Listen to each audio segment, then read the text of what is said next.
Despite having fun making this chart, I didn't think I would ever actually do a video on it because I didn't think I would be able to effectively explain everything on it. And you know, I love to go over every single entry on a chart as you should. But then I got the idea to cheat, and I took a note from Sunflower's Liminal Space Iceberg video, in that he doesn't explain every entry either, much to his dismay. But what he does instead is that he goes over and shows a montage of all the entries and images for them, because just seeing that alone is enough for you to get the point. And then at the end of each layer, he goes over the ones that he actually has things to say on. So I thought I would do the same, because that's the same case for this, whereas I feel like being able to just show pictures of all these should be enough for you to just naturally understand the point if you're into these sort of things. And then at the end of each layer, I will do the ones that I have extra things to say on.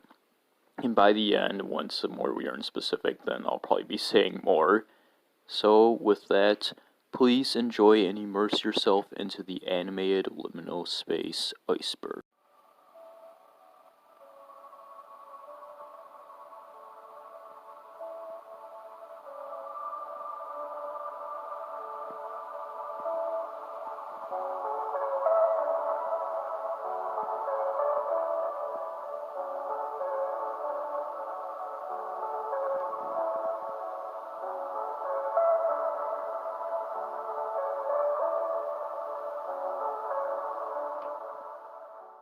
In hindsight, including the gumball backgrounds feels kind of like cheating, because these are obviously real-life photos that they didn't edit afterwards, but it still makes sense to include on here. It's too iconic.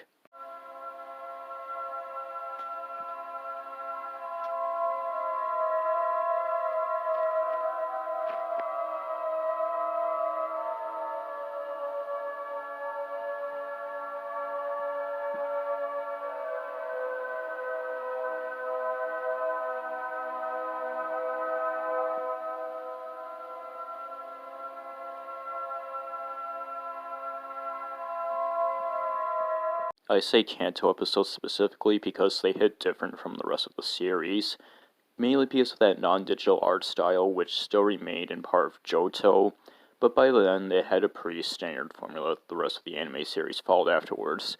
Kanto was unique, whereas they had these completely original artistic views and takes on the 8-bit Kanto that you see in the games at the time. So it's just these completely redone, more real-world, like, interesting, fun locations.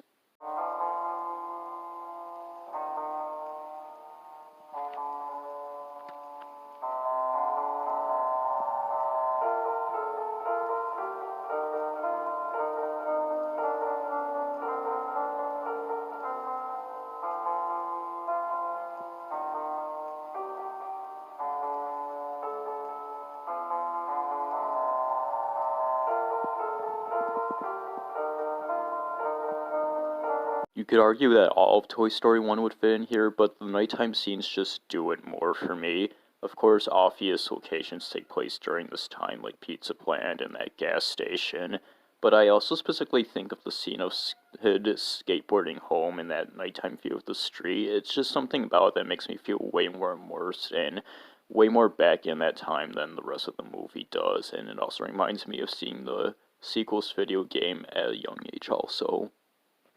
There are other locations from this era of Tom and Jerry that could fit, like the apartment buildings and such, but this episode in its unique ice skating setting and the whole way they set up just hits a lot harder than the rest of it for me. It even got referenced in the Powerpuff Girls.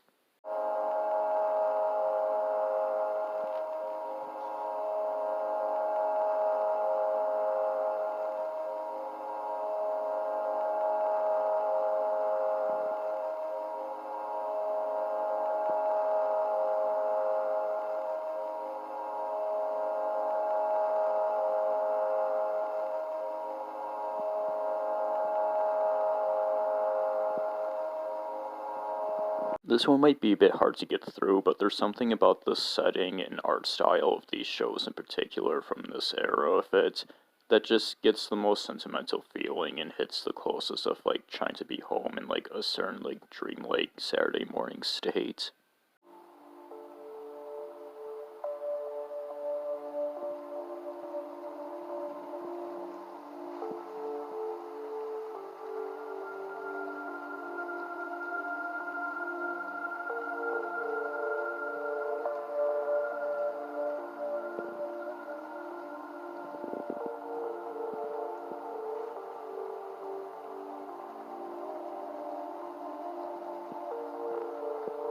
Yes, I know that this is a reference to The Shining, but that in itself is considered to be a liminal space, the hotel in that movie, so it definitely works here too.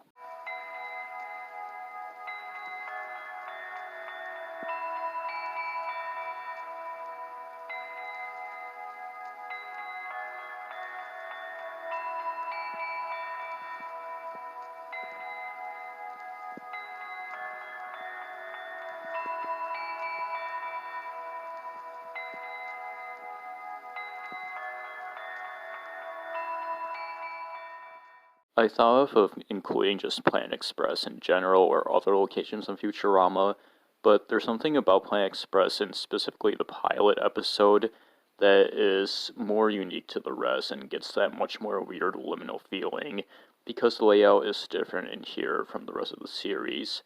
Well, some of it mainly looks the same, but as far as I know, there's this unique, totally, completely different room that never appears in any episode again that's briefly shown here. I might have included this in the Futurama Iceberg I made before.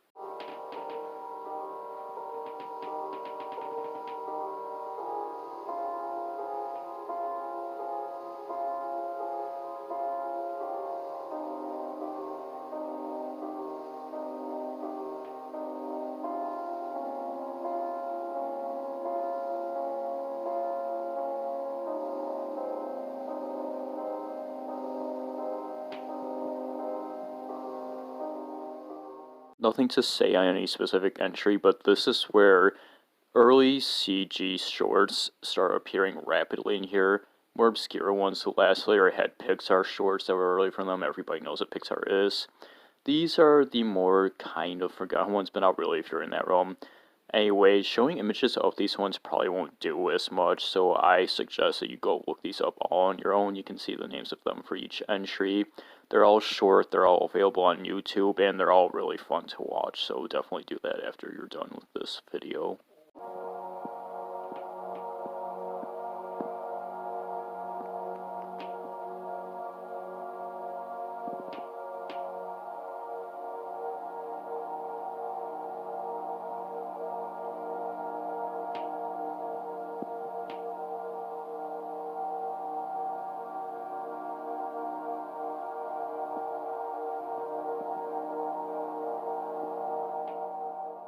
Okay, here's where things get really specific and difficult to explain. So, something about parking lots in American Dad have always given me this weird feeling of being the most immersed into the show's world, Langley Falls, more than usual. There's just something about the clean pavement meeting like the natural grass or something that makes it feel kind of dreamlike and very idealistic and utopian, and reminds me of a lot when I first really got into the show in like 2014. Yes, I was late to arrive to it. I don't know, it's really difficult to explain. In my original post of this, I explain it in the comments, and I'm gonna have the post of this linked in the description. You can read it there. I also directly credit people who gave me suggestions in there too, so yeah.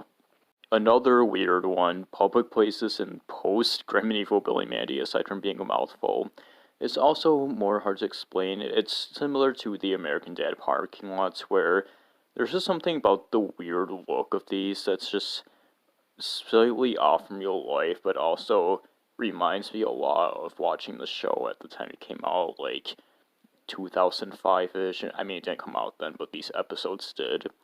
And it just reminds me more of like strange feelings I had at the time, and also what it felt like to visit stuff like stores and such at that time, and kind of remember like that weird feeling again. And I guess it's difficult to explain depending on like where you were at the time and such, but hey, these are at the bottom for a reason.